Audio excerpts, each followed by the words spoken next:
30,000 ሲባዛ በ3 ስንት ነው? 90,000 ነው የሚሆነው። ስለ ግብሩ ተውት። አንድ የገባንበት ንግድ ፈቃድ አውጥተን እየሰራን ያለ ነው።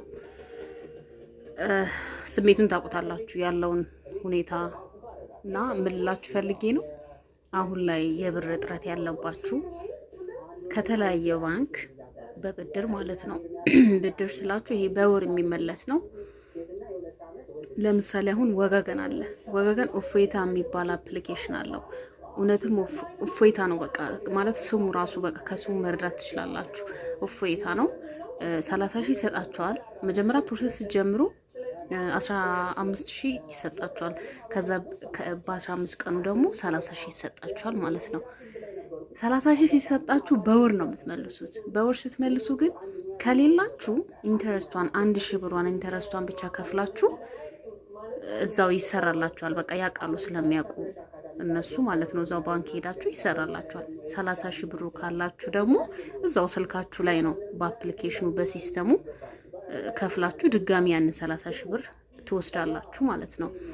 ሌላው ባንክ ኦሮሚያ ህብረት ስራ ነው። ኦሮሚያ ህብረት ስራም እንደዚሁ 30,000 ይሰጣችኋል። እናት ባንክ እና ቡና ባንክ 30,000 90,000 ያልኳችሁ አሁን ለምሳሌ በተመሳሳይ ጊዜ 30,000 ብትወስዱ ከ3 ባንክ እንኳን ቢሆን ማለት ነው በአንድ 90,000 ብር አገኛችሁ ማለት ነው። ማን ይሰጣችኋል 90,000 ብር? ማንም ነው የማይሰጣችሁ። የእውነቴ ነው። ይሄን እድል ተጠቀሙበት። እኔ ሲጀምር በተለያየ ጊዜ ስለጀመርኩት አልተጠቀምኩበትም። በቃ 30,000 በሆነ ጊዜ እንደዛ አርጌ ነበረ እና ንግድ ፍቃድ ያላችሁ በንግድ ፍቃዳችሁ እንደዚህ ሁሉም ባንኮች በየወሩ ነው የምትመልሱት። 30,000 ከተንቀሳቀሳችሁ ያው የስራው አይነት ቢወስንም ትሰራላችሁ 30,000። እኔ በጣም እርግጠኛ ሆኜ የምነግራችሁ በቃ ወጋገን ባንክ ነው። 30,000 ብር ባትሰሩ እንኳን ባይኖራችሁ ኢንተረስቷን 1,000 ብር ይዛችሁ ሄዳችሁ እዛው ባንክ ይሰራላችኋል። ሌላው ባንክ ግዴታ መሙላት አለባችሁ። 30,000ን ከፍላችሁ ለመውሰድ 30,000 ግዴታ መስራት አለባችሁ። የወጋገን ባንክን ግን ተጠቀሙ።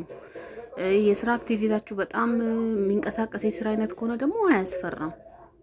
ኦሮሚያ ህብረት ስራ ባንክ አሁን እስከ 300,000 ብር ትሄዳላችሁ፣ ታድጋላችሁ። በቃ ከ30,000 ብር ጀምራችሁ እስከ 100 ምናምን 300,000 ብር ይሄዱ የወሰዱ ልጆች በጣም የሚንቀሳቀሱ ልጆች ስለማቅ ማለት ነው።